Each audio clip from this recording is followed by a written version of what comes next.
Hello YouTubers, this is the Noobifier. 3.5.1 went to the PTU, and with it we have our first look at the customizer.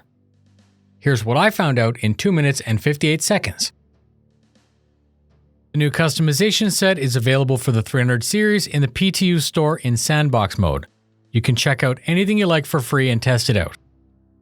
The new system manifests itself in the store page as an icon, Customize, below the 300 series ships.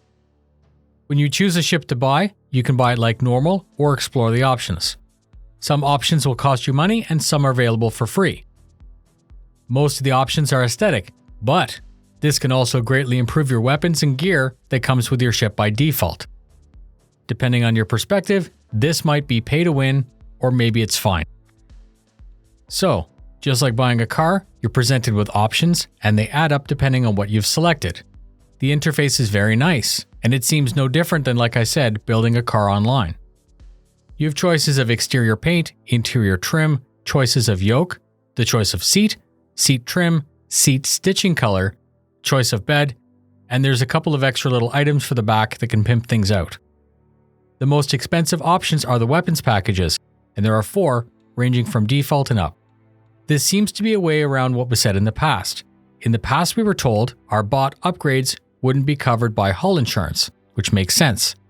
Blowing up and putting a claim in would give us back the default, and then we would need to buy the upgrades again.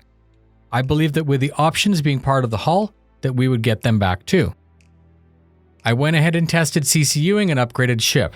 When I went from an upgraded 300i to a 315p, the extra money was refunded, and I got a base 315p. This means that if you want options, you need to buy it directly from the store and you can't CCU. This would prevent you from using LTI tokens to get that ship with LTI. What I can see in the near future is during the Origin sale is Warbond ships being sold with LTI and the options to upgrade.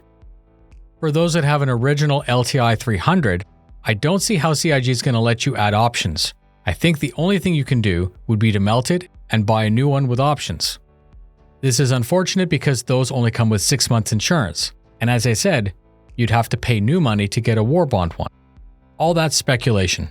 I don't want to sound salty because I've only tested the system for 20 minutes and so far it seems very cool. If they decide to do that and put it on sale with LTI for Warbond, that'll generate a lot of money. And the new 300 series looks fantastic in whatever color you choose. When I put the default and upgraded ships side by side in the hangar, it was very cool to mess around with the items in the back, and yes, the weapons were definitely upgraded. It would be easy to achieve the same loadout without having to pay real money for it, but some people are fine to pay. I'd love to hear what your thoughts are on this. At the end of the day, it's up to you to pledge within your limits and do research before you buy to ensure that you're happy. In the near future, I'm going to break down the various trim levels to see if I can find a gem.